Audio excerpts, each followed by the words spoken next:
My dear students, स्वागत है आपका आपके ही चैनल पर, जहां पर आप इंटीग्रेशन की एक सीरीज़ देख रहे हैं। आज 5वीं सीरीज़ लेकर के मैं आपके सामने उपस्थित हूं। इससे पहले कि मैं वीडियो स्टार्ट करूं, हम ईश्वर से आज हमारे बीच से जो एक महान शख्सियत आज विदा हो गई, ईश्वर के समीप गई हैं, ईश्वर से प्रार्थना करूंगा कि उनको अपने समीप स्थान दें और उनकी आत्मा को शांति दें। चलिए, तो आज की क्लास शुरू करते हैं। तो मैंने आपको पार्शियल फ्रैक्शन का तरीका बताया था लिखने का, कि पार्शियल फ्रैक्शन कैसे लिखे जाते हैं। आपने मेरे शॉर्ट्स में भी देखा होगा, पार्शियल फ्रैक्शन की मैंने जो लिखने का तरीका है रेशनल फंक्शंस को, उसको अच्छे से एक्सप्लेन कर रखा है, तो वो देख लीजिएगा। अब मैं आपको पार्ट 2, एक तो मैंने डिस्कस कर लिया था, सेकेंड और थर्ड बाकी है। तो अभी हम सेकंड देखते हैं और उसके बाद थर्ड देखेंगे। तो एक क्वेश्चन सेकंड का देखूंगा, फिर थर्ड का, और उसके बाद कोशिश करूंगा कि एक दो सवाल और बता करके ये सेक्शन खत्म कर दूं, ताकि बाई पार्ट्स में शुरू कर सकूं आपके लिए। देखिए, मैंने आपको एक तरीका बताया था कि अगर आपके पास क्यू एक्स कुछ ऐसा हो, यहाँ पर x माइनस ए की कुछ पावर दी गई हो, मान लीजिए n है, कुछ पावर है, और फिर x minus B, x minus C इस तरीके से दिया हो, तो आप क्या करेंगे। तो मैंने आपको बताया था कि तब आप P x upon Q x क्या ले लेंगे, तब आप ले लेंगे 1 अपॉन एक्स माइनस ए, यहाँ पर ए मान सकते हैं, plus B upon x minus A square, ऐसे मान लीजिए दिया था, प्लस मान लीजिए कि ये एन है, n upon x minus a to the power n, ऐसा कुछ होगा, यहाँ पर रहेगा पावर। मैं इसको थोड़ा सा अच्छे से लिख देता हूँ, a2 a1 और ऐसे ही an तक जाएगा, और plus b upon x minus B और plus c upon x minus C. इस तरीके से हम इसको लिख सकते हैं। तो ऐसा ही मैं एक क्वेश्चन ले रहा हूँ। क्वेश्चन नंबर है आपका 9।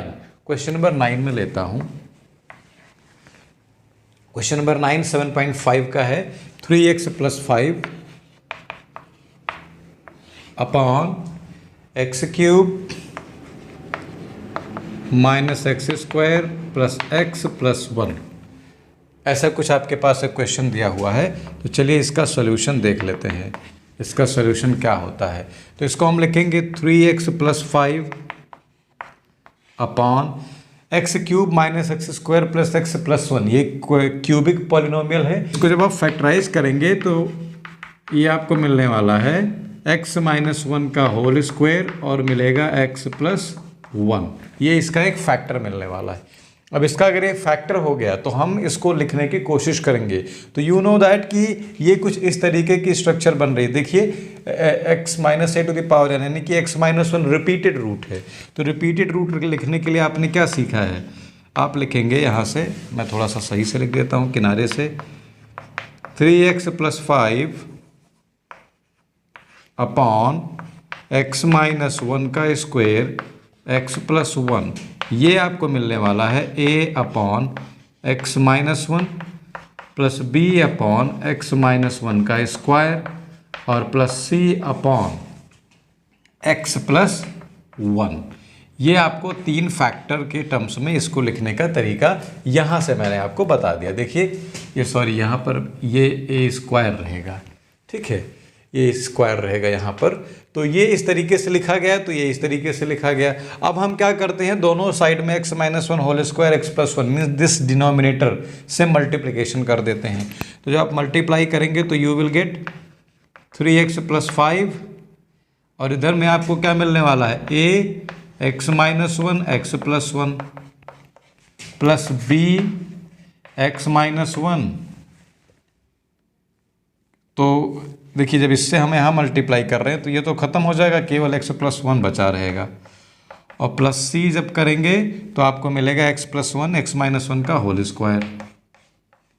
अब इसका होल ज़रा सबको मल्टीप्लाई करके देख लिया जाए, तो ये मिलने वाला है एक्स स्क्वायर माइनस 1, क्योंकि ये क्या है, a plus B, A minus B, A square minus B square, plus B X plus B और plus c X square plus 1 minus 2c। तो C X square plus C और minus 2cx, ये हमको इसका एक्सपेंशन मिल गया है। अब इस एक्सपेंशन को ज़रा हम लिखने की कोशिश करेंगे फिर से आसान शब्दों में। अब देखिए इधर हमारे पास लेफ्ट हैंड साइड में क्या है, 3x प्लस 5। अब हम क्या करते हैं कि कोफिशिएंट्स का कंपैरिजन कर देते हैं। तो पहले तो एक्स स्क्वायर वाले लिख लें। तो जब आप लिखेंगे यहाँ comparing the coefficients from both side, comparing the coefficients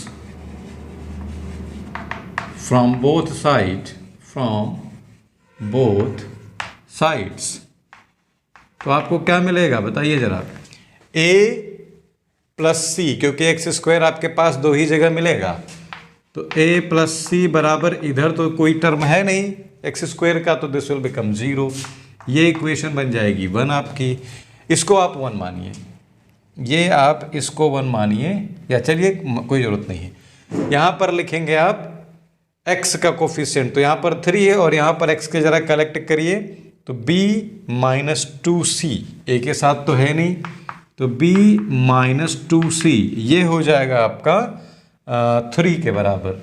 ये इक्वेशन 2 हो गई। और फिर अगर आप, ये यहाँ से अलग है बेटा, ध्यान रखिएगा, यहाँ से अलग है, थोड़ा सा मैंने कहा ना कि स्पेस शॉर्ट हो जाता है, बट ट्राई टू मैनेज। उसके बाद देखिए b कांस्टेंट टर्म, तो माइनस का a प्लस का b और प्लस का c, माइनस का a प्लस का b और प्लस का c, और ये किसके बराबर होने वाला है, 5 के। ये इक्वेशन हो गई आपके पास तीसरी। अब इन तीनों को सॉल्व करना है, तो हम क्या करते हैं, एक बार इस पूरे एक्सप्रेशन में x इक्वल टू 1 रख के देख लेते हैं कि हमको क्या मिलने वाला है। x इक्वल टू 1 अगर रखेंगे इस पूरी एक्सप्रेशन में, तो देखिए यहाँ पर तो ये 0 हो गया, यहाँ पर ये 0 हो गया, यहाँ पर ये मिलेगा 3 प्लस 5 8 और 1 प्लस 1 2, तो b equal to 2b equal to 4 मिलने वाला है, 2b इक्वल टू 8 मिलने वाला है, तो b इक्वल टू 4 मिलेगा। b इक्वल टू 4 मिलेगा तो वहाँ से हम c की वैल्यू निकाल लेंगे, और c और b की वैल्यू से a की वैल्यू निकाल लेंगे। ये हम कर सकते हैं। तो लिखेंगे putting x equal to 1 we get, इसको मान लीजिए इक्वेशन स्टार मान लीजिए, तो put x equal to 1 in expression this one, तो आपको क्या मिलने वाला है, 3 1 जा 3 और 5 8, इधर में ये 0 हुआ और ये 0 हुआ, तो ये बचेगा सिर्फ b 2b, 8 equal to 2b, तो b इज इक्वल टू 4 आ गया है।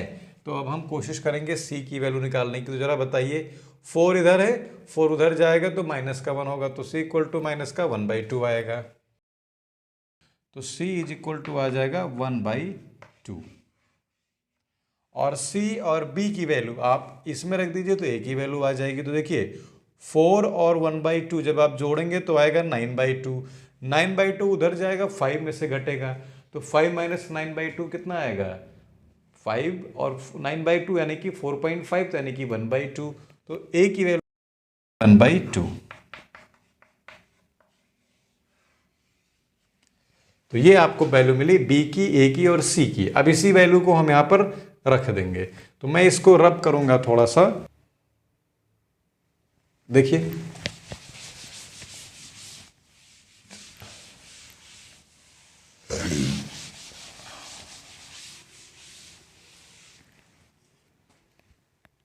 मैं लिखूंगा therefore integration 3x plus 5 upon x minus 1 square और x plus 1 is equal to, we can write क्या, a की जगह 1/2 x माइनस 1 प्लस b की जगह 4/x माइनस 1 का स्क्वेयर प्लस c की जगह 1/2 x माइनस 2, 1/2 और ये x प्लस 1।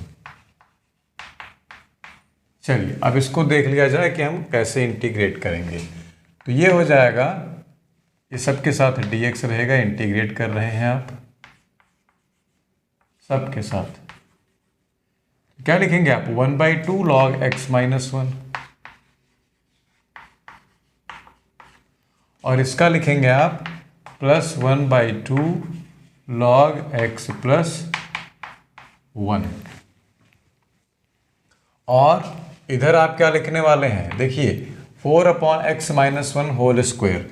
तो जब आप इसको सॉल्व करेंगे तो आपको मिलने वाला है 1/x - 1 इक्वल टू आप t मान लेंगे तो बनेगा, सॉरी x - 1 इक्वल टू आप t मान लेंगे तो dx बराबर आ जाएगा आपको dt। और ये बनेगा 4/√t ना, 4/t² नहीं, 4t⁻² dt, ये इंटीग्रेशन बनेगा।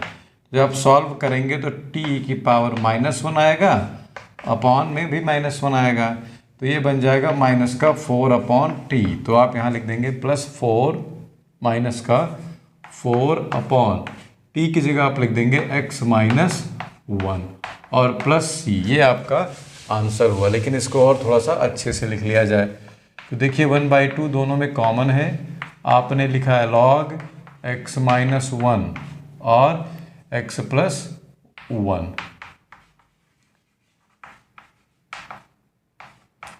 और +-4/x - 1 + c। यहाँ पर a की वैल्यू माइनस में आने वाली।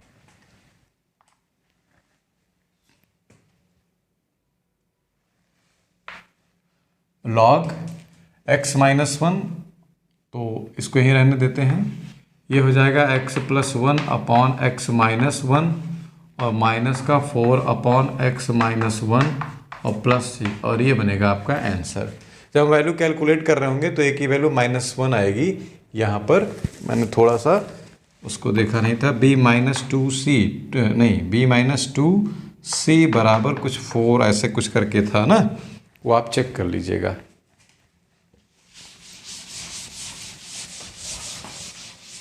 तो ये एक सॉल्यूशन हो गया। चलिए और भी देखते हैं।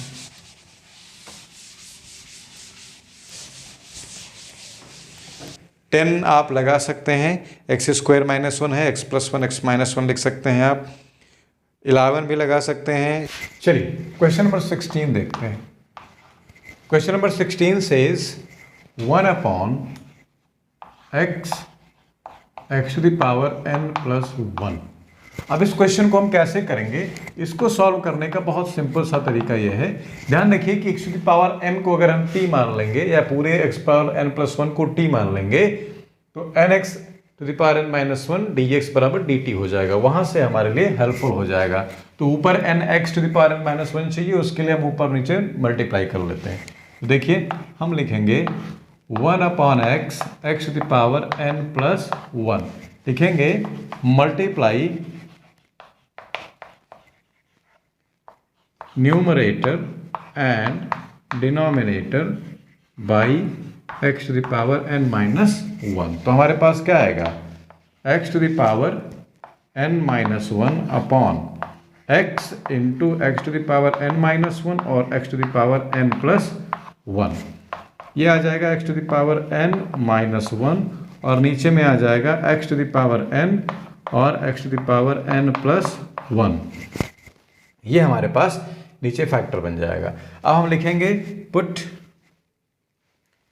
तो हम लिखेंगे ये है हमारे पास, तो हम लिखेंगे पुट x⁴ पूरे ऐसे लिख लो इसको 1/x x⁴n + 1 dx बराबर आप लिख लीजिए कि x⁴n - 1 अपॉन x⁴n + 1 और dx। लिखिए पुट x⁴n = t, तो nx⁴n - 1 dx will be equal to dt.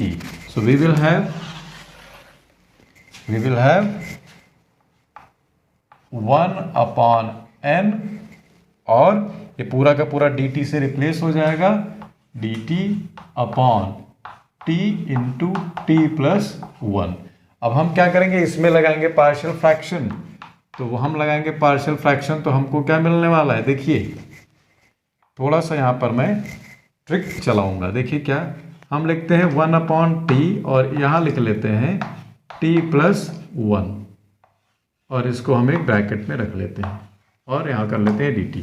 अब देखिए थोड़ा सा दिमाग लगाइए, यहाँ अगर t+1 करेंगे तो इसमें से हम कितना घटा दें कि ऊपर 1 आ जाए, तो मेरे विचार से -1 करेंगे तभी आपको मिलने वाला है, तो मैं -1 यहाँ लगा दूंगा। फिर से देखिए t+1 -t upon t into t+1, जब आप ऐसा करेंगे तभी आपको ये मिलने वाला है। ये कई बार आपको बिना फ्रैक्शन में तोड़े भी आप कर सकते हैं, तो ये हो जाएगा 1/n integration 1/t dt minus 1/n integration 1/t+1 dt, और ये हो जाएगा 1/n log t और माइनस log t+1 और प्लस c। अब यहाँ पर आप क्या करेंगे, देखिए यहाँ पर आप t+1 बराबर u मान लेते, मैंने एक लाइन अवॉइड कर दी है, आप समझ जाइएगा।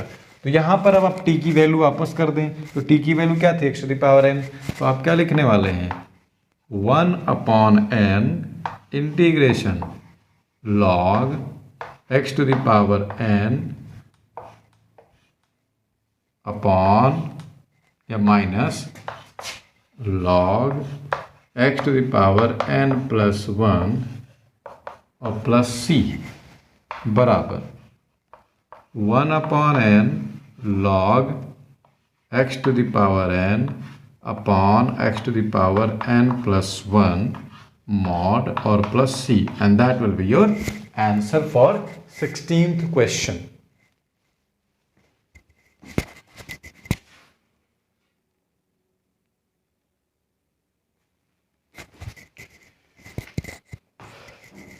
Take a screenshot. I hope कि आपने लगा लिया होगा, आपको समझ में आया होगा।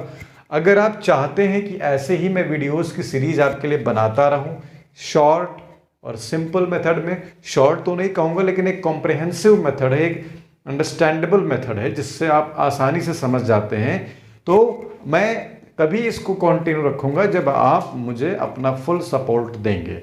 अगर आप मुझे अपना फुल सपोर्ट देंगे तो मैं ये वीडियोस की सीरीज बनाता रहूँगा, तो मुझे सपोर्ट देते रहिए और मैं आपके लिए काम करता रहूँगा। चलिए क्वेश्चन नंबर 18, 19 एक जैसे हैं, मतलब 18, 19 और 20 आपके लिए हैं, आप लगा सकते हैं सारे। क्वेश्चन नंबर 18 में आपको क्या करना होगा, ये इम्प्रॉपर रेशनल फंक्शन है तो आपको प्रॉपर बनाना होगा। 19 में आपको बता देता हूँ, 19 भी कुछ ज़्यादा कठिन नहीं है, 2x/x² + 1 और x² + 3, ये है आपके लिए ax + b वाला फॉर्म। ऐसा एक क्वेश्चन है जिसमें दोनों लगेंगे, तो चलिए मैं इसको बता देता हूँ। 20 और 21 आप लगा सकते हैं आसानी से। 20 में भी एक बार मिलेगा आपको ax + b वाला फॉर्म, और बाकी के सारे अलग अलग हैं, सेपरेट करके दिए हुए हैं, तो आप आराम से लिख सकते हैं। मैं आपको 19th बता देता हूँ एक बार।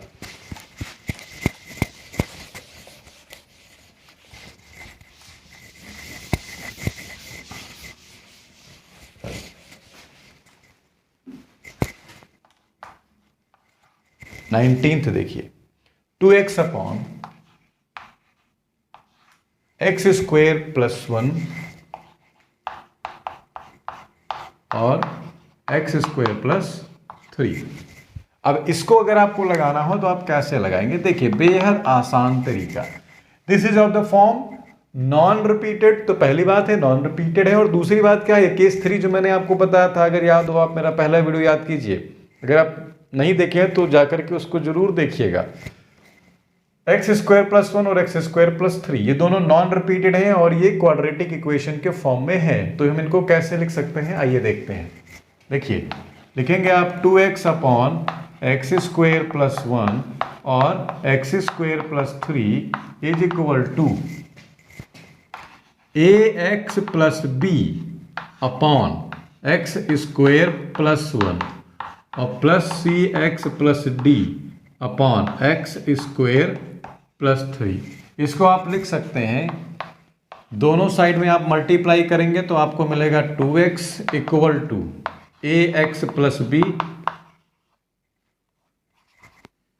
ax + b इधर रहेगा और यहाँ पर आपको मिलने वाला है x² + 3 प्लस bx + c के साथ, सॉरी cx + d रहेगा, सी एक्स प्लस डी के साथ आपको मिलने वाला है एक्स स्क्वायर प्लस 1। अब आप क्या करेंगे, इन पूरे को मल्टीप्लाई करके और कॉन्स्टेंट्स या जो भी करस्पॉन्डिंग टर्म्स हैं उनको इक्वेट कर लेंगे। तो यहाँ से आप लिखेंगे 2x और इधर लिखेंगे, देखिए यहाँ से आपको मिलने वाला है ax क्यूब, यहाँ से मिलेगा आपको 3ax, यहाँ से मिलने वाला है bx स्क्वायर प्लस मिलने वाला है 3b प्लस मिल गया cx क्यूब प्लस मिल गया cx प्लस मिल गया dx स्क्वायर और प्लस मिल गया d। तो आप यहाँ से कंपेयर करेंगे तो आप लिखेंगे a, देखिए मैं यहाँ से लिख देता हूँ a प्लस एक्स क्यूब, देखिए a प्लस c, और a प्लस c का इधर कोई कोफिशिएंट नहीं है, एक्स क्यूब का कोई कोफिशिएंट नहीं है, तो ये हो गया 0 फर्स्ट इक्वेशन। उसके बाद देखिए एक्स स्क्वायर, देखिए b और d, b प्लस d, इसका भी कोई कोफिशिएंट इधर नहीं है, कोई टर्म नहीं है, तो ये भी हो गया आपका 0। अब x की बात करते हैं तो 3a प्लस c, ये आपके लिए 2 है, तो 3a plus c is equal to 2 है, ये आपने लिख लिया तीसरी इक्वेशन। और उसके बाद आपके पास d है और यहाँ पर कांस्टेंट 3b है, तो 3b प्लस d बराबर आपके पास फिर से 0 है। अब इन्हीं चारों इक्वेशंस को सॉल्व करके हमको वैल्यू लिखनी है यहाँ पर। तो देखिए अगर आप फर्स्ट और थर्ड देखें तो थर्ड में से अगर मैं फर्स्ट सब्ट्रैक्ट कर दूं तो 3a माइनस ए 2a और c माइनस सी 0, तो 2a बराबर 2 आ जाएगा, यानी कि a इज इक्वल टू 1 आ जाएगा। तो लिखोगे ऑन सॉल्विंग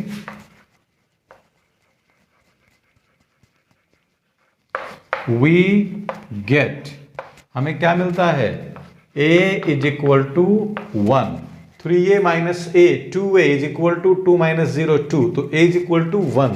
अब a इक्वल टू 1 आया तो c की वैल्यू ऑब्वियसली -1 रही होगी, तो this c is equal to -1। अब देखिए a और c की वैल्यू आ गई -1। इन दो इक्वेशंस को देखिए, इन दोनों का सम 0 है, तो ये डायरेक्टली बता रहे हैं कि b और d दोनों ही 0 रहा होगा। तो b is equal to 0 comma d equal to 0, तो आपको ये चारों वैल्यूज हमको मिल चुकी हैं। तो आप लिखने वाले हैं 2x upon x square plus 1 x square plus 3, this will be equal to, देखिएगा आपने क्या लिखना है, ax प्लस b की वैल्यू 0 हो गई, b की वैल्यू 0 और a की वैल्यू 1, तो x upon x square plus 1 x upon x square plus 1 और प्लस c की वैल्यू है -1 और d की वैल्यू है 0, तो प्लस की बजाय मैं यहाँ लिख दूँ minus x upon x square plus 3। ये आपके पास एक टर्म फाइनली बन के आ गया। अब यहाँ से आप इंटीग्रेशन करना शुरू करेंगे, तो this implies integration 2x upon x square plus 1 x square plus 3 dx is equal to integration x upon x square plus 1 dx minus x upon x square plus 3 dx। अब हम यहाँ पर क्या करने वाले हैं, x square plus 1 is equal to t मान लेते हैं, x square plus 3 equal to कुछ और दूसरा वेरिएबल u वही मान लेते हैं कुछ भी। तो देखिए put x square plus 1 equal to u, तो x dx will be equal to 1 upon 2 du। दूसरा put and put x square plus 3 equal to v यहाँ पर, तो x dx will be equal to 1 upon 2 dv। भाई देखिए 2x dx will be there ना, सो 1/2 dv। Now we will write integration 2x upon x square plus 1 x square plus 3 dx is equal to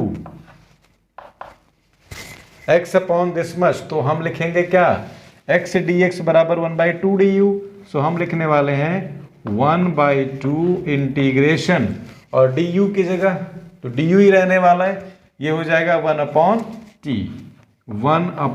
T ना 1/u माना है ना हमने, तो 1/u du, 1/u du minus 1/2 1/v dv, that will be equal to 1/2, common ले लेता हूं दोनों से, log u minus log v, दोनों में मॉड लगा दीजिएगा और प्लस का c, u और v की वैल्यू आपस कर दीजिए, तो मैं फाइनल आंसर आपका लिख देता हूं 1/2 log u मतलब x² + 1 upon x² + 3 plus c, और यही आपका फाइनल आंसर हो जाएगा. So that is the method you have to follow for solving such type of questions in which partial fraction is involved. All the possible type of questions I have explained to you which can appear in your exam, and these are very scoring questions and not taking much time. Easily you can fetch 6 marks in your exam, and these questions, in my opinion, from the student point of view and from the teacher point of view, I think that they will not take more than 3 minutes if you are very concentrate, and if you have practiced, even you can take less than 3 minutes also. So once you solve such type of questions, I hope you all have solved such type of questions already, because your exams are very near, and from what I think that you have to write the board exams. So you have to be prepared. Whether you write or not, you must be prepared. It is said that it is good to be prepared and not having a chances, rather to having a chance and not being prepared. So be prepared. So next topic is integration by parts, that I shall bring it to you when you are supporting me through this channel. You just share the channel, this link to the students who are in class 12th or those who are preparing for IIT JEE exams. This video is very, very helpful for all. So share it to maximum so that this channel can help, I can help many of the students which are coming in the touch of this channel or me. So keep on supporting, keep on loving, and I am here for your help. Take care. Thank you so much.